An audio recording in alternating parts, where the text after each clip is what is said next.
Hi, I'm Traveling John, and I'm going to travel and sketch. Join me on the adventure. In this travel and sketch adventure, we will be traveling west from Auburn, through the Central Valley, by Sacramento, and on to the Bay Area. From Marin County, we crossed over the Golden Gate Bridge to a former Army base now open to the public called the Presidio.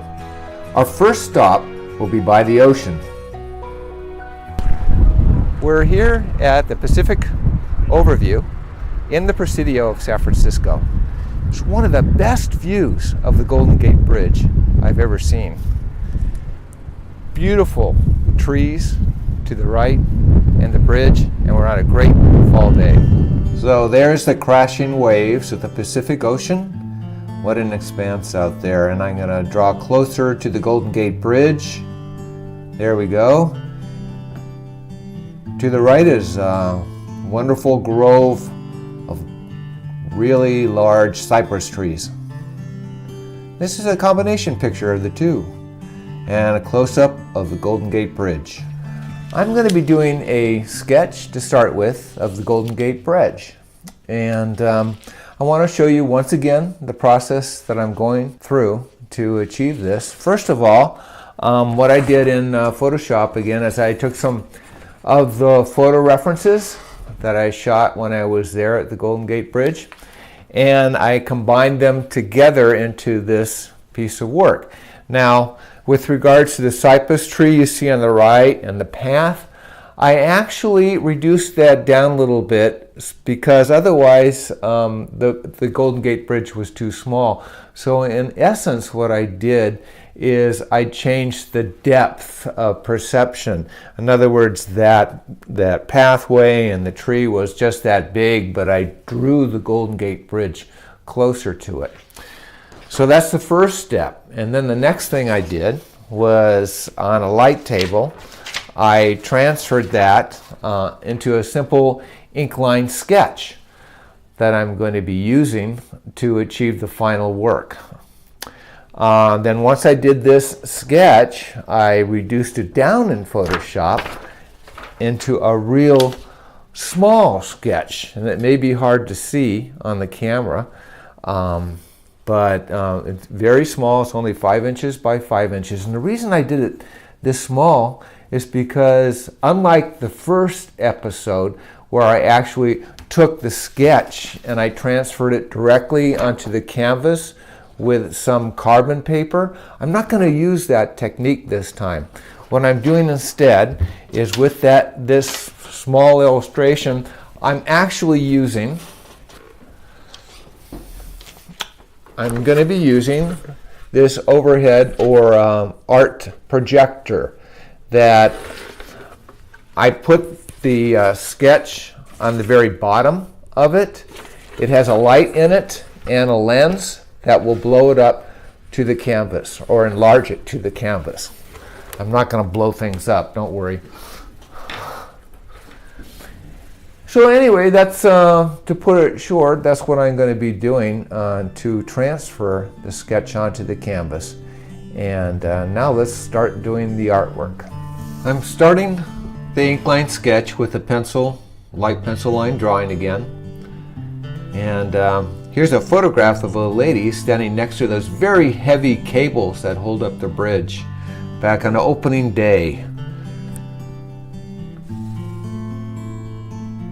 Now I'm working on the tower. The tower is an amazing piece of artwork, actually. It was designed by a unknown residential architect at the time named Irving Morrow.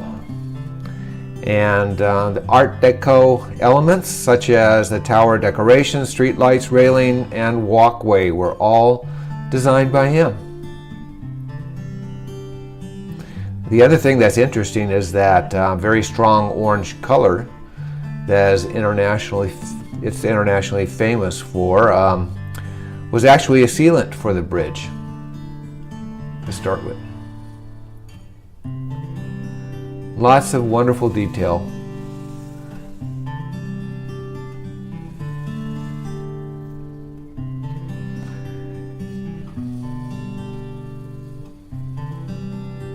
Even though this bridge is simple from a distance, it's a great thing to get up close to and walk across. Especially in the spring and fall when there's not as much fog. It's nice and clear. Cold, but clear. Now I'm working on putting in some of the cars.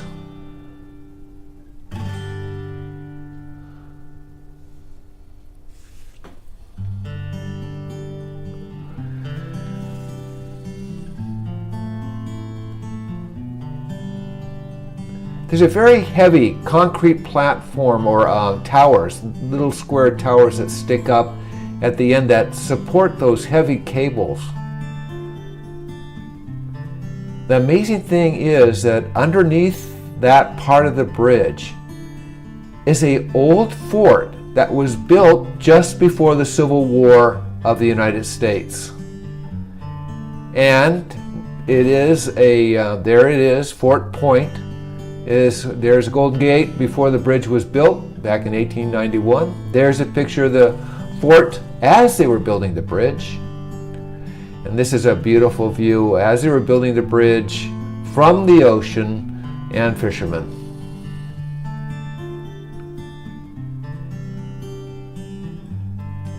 Now I'm going to start working on the trees, the cypress trees. The constant breeze coming from the ocean gives them a very creative and wonderful shape. They're so dark.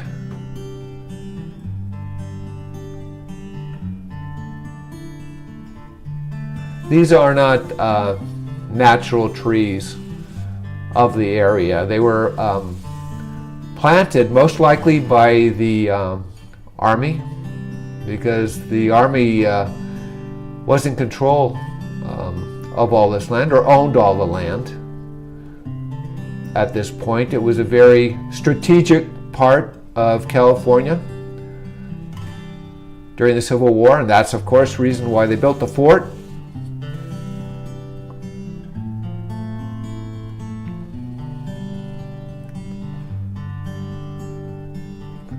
Now I'm putting in, just starting to put in a path.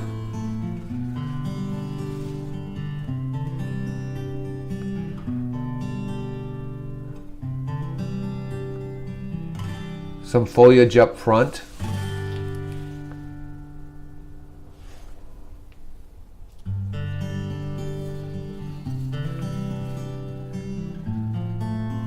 There's some very heavy posts there and railing, because down to the left, that is quite a drop down to the ocean. And for safety, they put in some big wooden poles that hold a wire to keep people from going in that direction.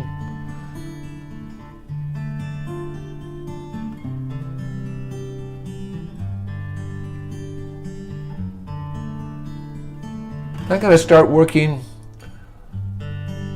in the back, the ocean.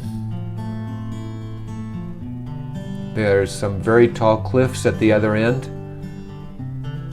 that the Golden Gate Bridge comes right up. The tower, the back tower, comes very close to that, and the bridge, the platform of the bridge holding the cars goes right on top of the cliff on the other side. Quite a few sailboats that love to sail in and out of this area. It's a gorgeous sight to see.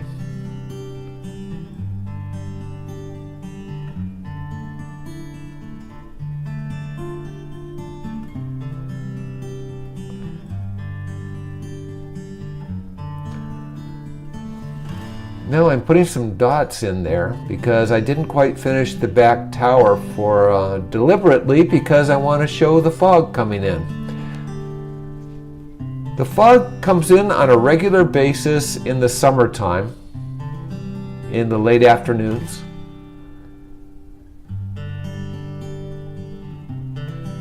In the winter, with the storms, spring and the fall when there's in between storms, is a great time to see the Golden Gate Bridge without the fog.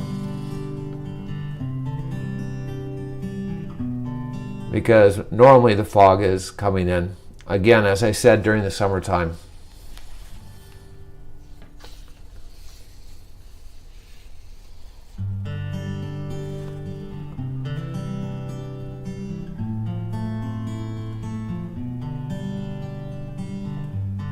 I'm darkening the background where the cliffs are to make that part of the bridge stand out.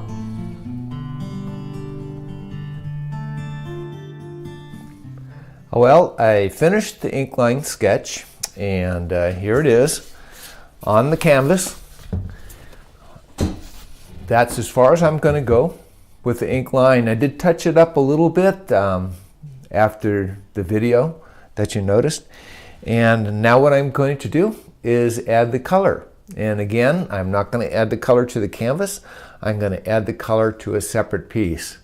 And I have scanned this with Photoshop, and I'm going to proceed to work on it. And after I scanned it, I reduced it down into overhead transparency, or in other words, I transferred the ink line sketch to a clear piece of acetate. And from this, I'm going to put this on the back of some watercolor paper, and we're going to do about several watercolors over it, and I'm going to choose from the three as to which one I'm going to apply to the ink line sketch.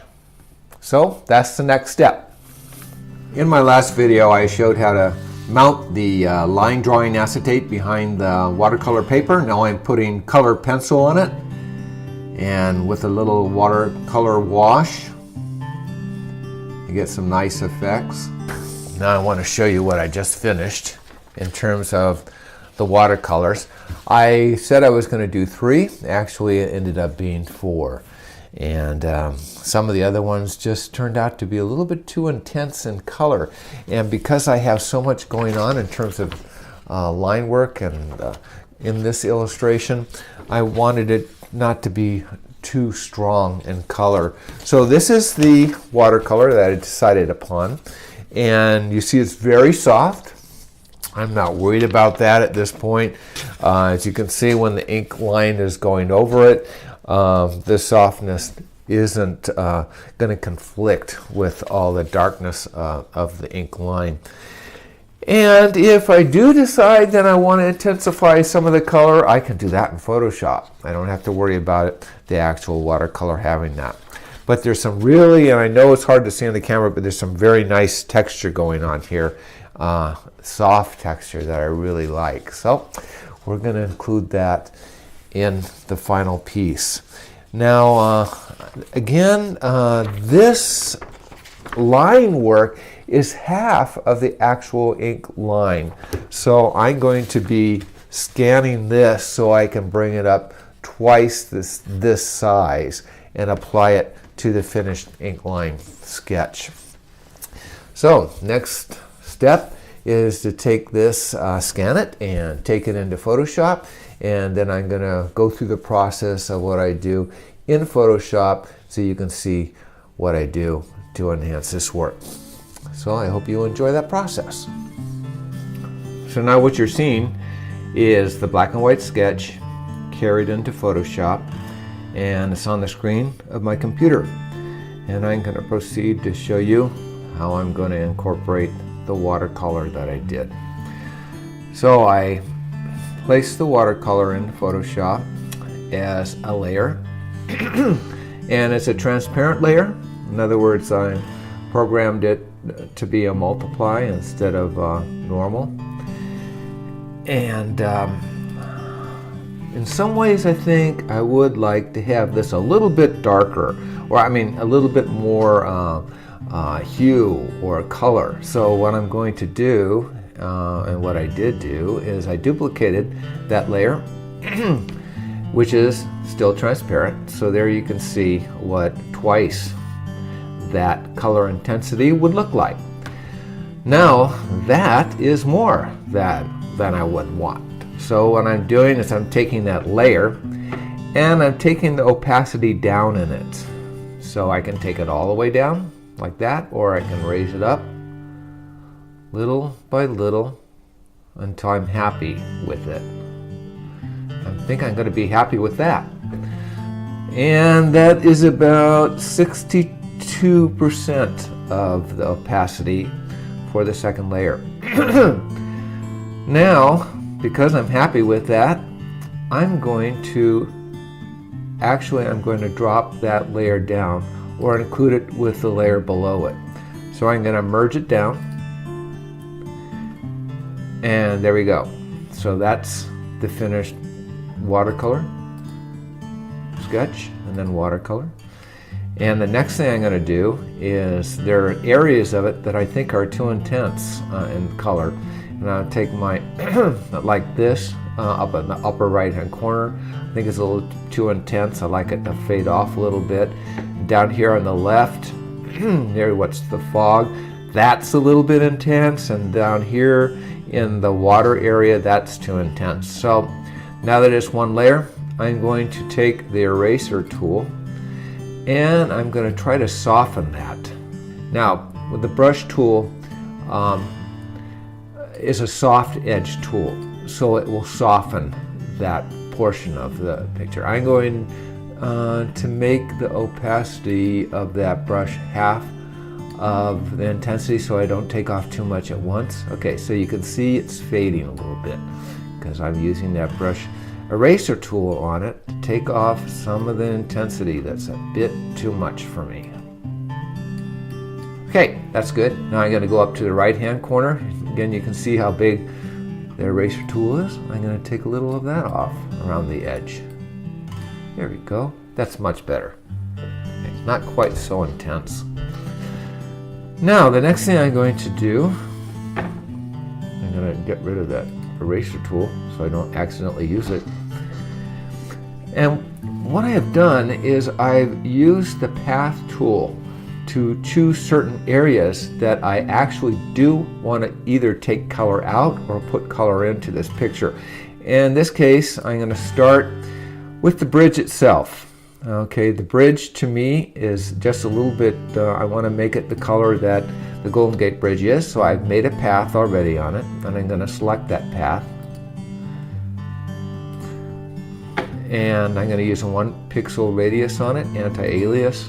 So if you're really good, you can see the dotted lines moving around on the bridge. And the first thing I'm going to do is I'm going to go to that layer that has color on it, and I'm going to take the blues and the greens out of that area. So I'm going to image, adjust, and I'm going to go down to hue and saturation. And in the hue, in the saturation, I'm going to take it way down to it's like a gray. And lightness, I'm going to bring that up a bit. Okay, there's still a little bit of texture in there from the artwork, but I'm going to change it quite a bit. That's good.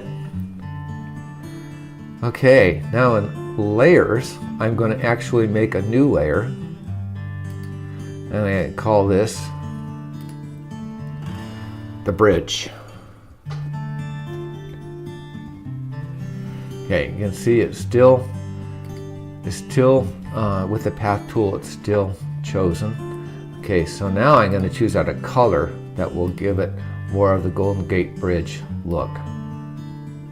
And right in there. I'm going to go a little bit more intense than that. Okay, there we go. So, on that layer, I'm going to fill it in with the color. Get it? Fill with the color of the foreground, which I just chose. There we go. Now, that's solid. So once again on that layer, what I'm going to do is I'm going to change it from a normal intensity to a multiply, like that. Now I can deselect it. Okay, there we go. Now I can lower the intensity of that or raise it again with regards to the opacity. So I'm going to lower it a little bit. There we go, that's closer to what I'm hoping for. Okay, so now I've got color in the bridge. Okay. The next thing I'm going to do is I want to make all these concrete areas, that's concrete posts that hold the end of the bridge, and they also hold the cables. Here's some old, I mean not old, but well of course it's old, concrete supports for the bridge that I want to also make white. I want to make the sailboats white in the distance. So again, I made a path for that. So I'm going to find that path. I'm going to make a selection. And again, it's going to be 1. And now you can see that area being chosen. I'm going to go back to Image, Adjust, Hue and Saturation. First, I'm going to take the saturation of the color out of there.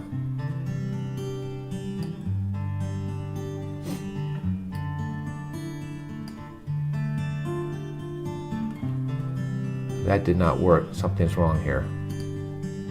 Okay, maybe I don't have it on the right layer. Ah, I did not have it on the right layer. Okay, so let's go back. There we go. Now I'm in the right layer. Image, Adjust, Hue and Saturation. Saturation goes way down. Now you can see it moving. And I'm going to go up with the lightness. See how it sort of pops out? Okay, that's the concrete. Now, if I decide with regards to the bridge that I want it darker, I can go back into that later and make it darker. So I'm going to deselect that area. Now what I want to do is I want to work on this background cliff that's towards the other side of the Golden Gate. That's near the back support tower of the Golden Gate Bridge. So again, I made a path for that also, and that I call the distant cliff. I'm going to make a selection of that, and still 1. Okay, now I'm going to go back to the Image, Adjust, Hue and Saturation. So now it's green, and I want to change the hue a little bit. I want to make it more earth tone color. I can increase the saturation or lessen the saturation.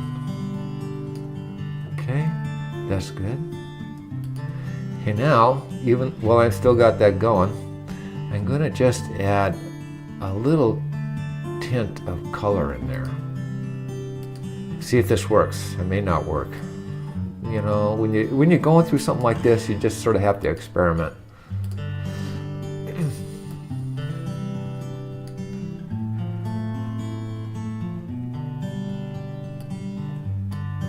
Want a little darker towards the edge there. Okay, that's good. That'll work. Okay.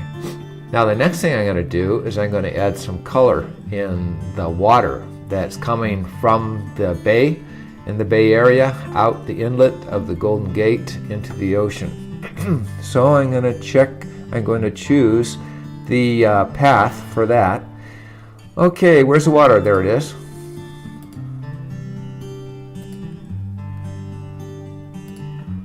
Okay, so the water is chosen now. I want to make sure I don't color in the outside area or the white. So now what I've done is I've just chosen the bay itself. And I want to change the color of that. So I go over to my colors. I want the back part. You know, sometimes the bay is so green looking towards the back, and towards the front is more blue because it's reflecting the sky. The back is reflecting, actually the fog is making it darker green. So let's see how this works. Here's an experiment again. And I'm going to use the gradient tool because I want it to go from one to the other. So I'm going to go Image. No, wait a minute. What I'm going to do is, instead of using just color, no, actually it's already set for color, which is terrific because it just changes the color. It doesn't actually cause a solid paint to go in there. So here we go. See how this looks. Wrong way. I'll do that. I'm going to go in the other direction. I want it to go from dark green to foreground light blue. There, that's better. That's better. Okay. Deselect. Now what I want to do is these cliffs in the foreground, I want to add some, I want to make them look more earthy. So foreground cliffs. Going to make a selection of that. Again, 1. Okay, and I'm going to change the value of that. Image, adjust, hue and saturation. Okay, so hue, again, I'm going to go more earth tones. Saturation, I like where that's at. Okay, but that area is still selected, and I am going to add a little bit more brown or depth in there. So that's good. And I'm going to use the brush tool, and intensity is down to 41%, so I can back off if I want. Okay, so see what I'm doing? I'm just adding a little darkness there on the edge, on the inside, on the area away from the water. So now, deselect that. Now if you notice, down at the bottom of the cliff, there, next to the water, is the waves coming in on a beach down there. It's very steep going down there, but there is a beach. So I'm going to take the foam and make a selection of that foam from the waves. I'm going to, and again, I'm still on the layers for the color. I'm going to fill that with white. Fill with white. Okay, now what I'm going to do is work on this path that there's some really nice walking paths in the Presidio, and this is one of those paths that my wife and I really enjoyed, walking close to the Golden Gate Bridge. So I'm going to select that area. Where is the path? There it is.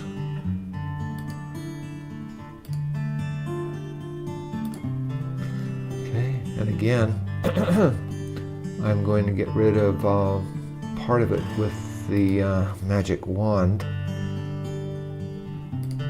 So I'm just in the color area. I'm going to image adjust on that. Hue and saturation. Hue, darker, saturation. Okay.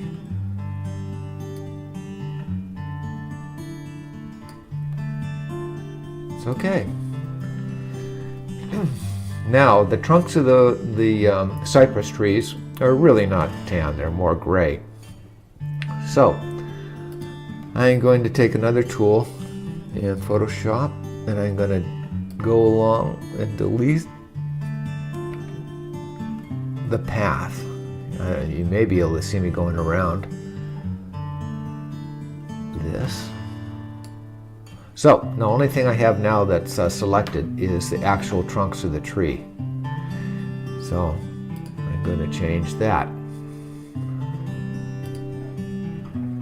Take the saturation out of it, so it's just gray.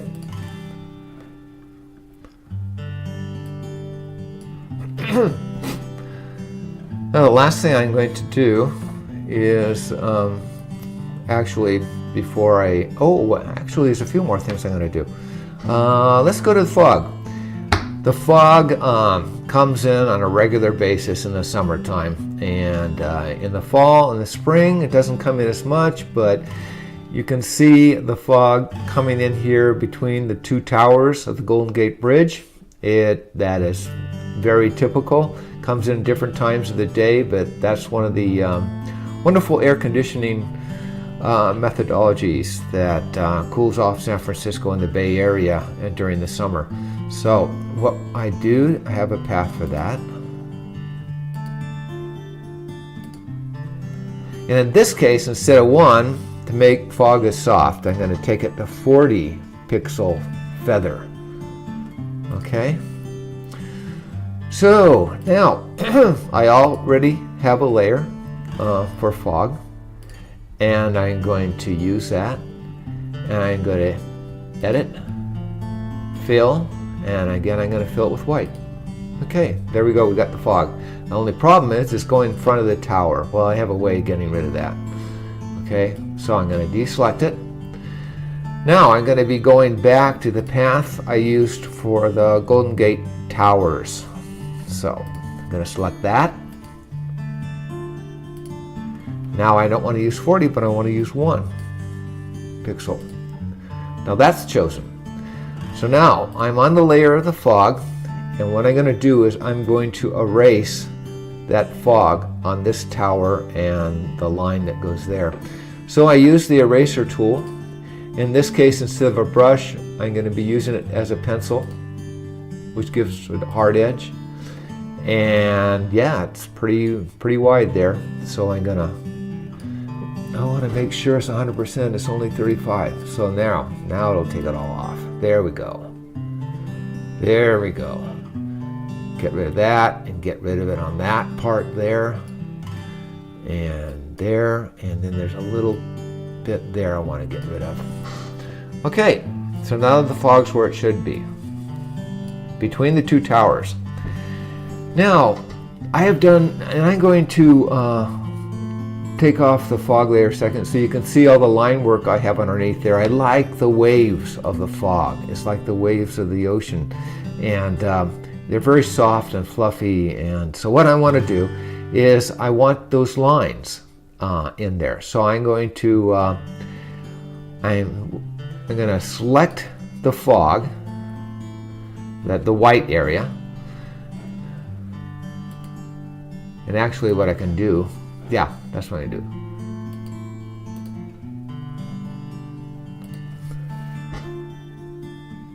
Okay, and if you look real carefully, you can see the little line going around there that looks like a bunch of little ants walking around. And you can see that because I just chose that layer and I've erased certain areas, it's not in the tower, on the tower itself. So now what I'm going to do is I'm going to hide that layer, and I'm going to go down to the watercolor area to where the color is, and I'm going to actually delete that. So now I have the look of the fog coming in. I don't have the layer of fog on, but I've used that layer in order to get rid of the color that's in there, that particular place. So I can see those ink lines, which I like.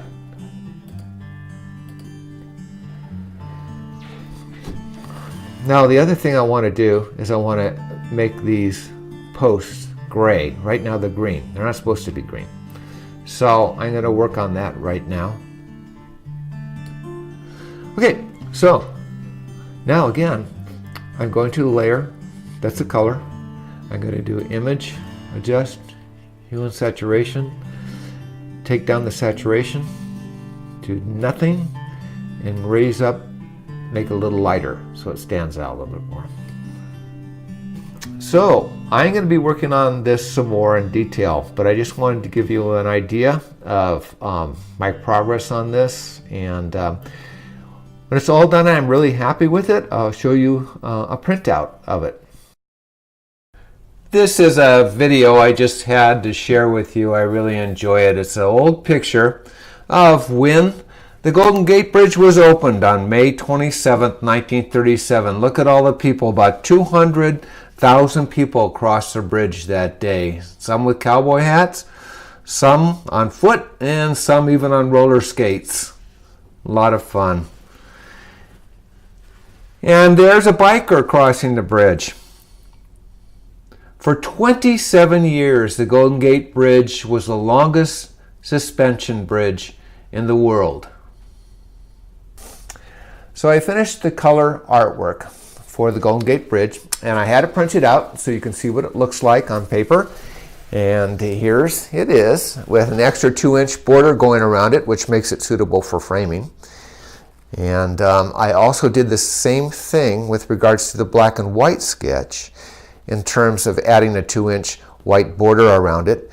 And then again, it also makes it suitable for framing. If you would like to purchase any one of these sketches, black and white or the full color, you can go to Etsy.com, and there you'll look up Travel and Sketch, and you'll see the offer for these illustrations printed on archival paper for long-lasting durability.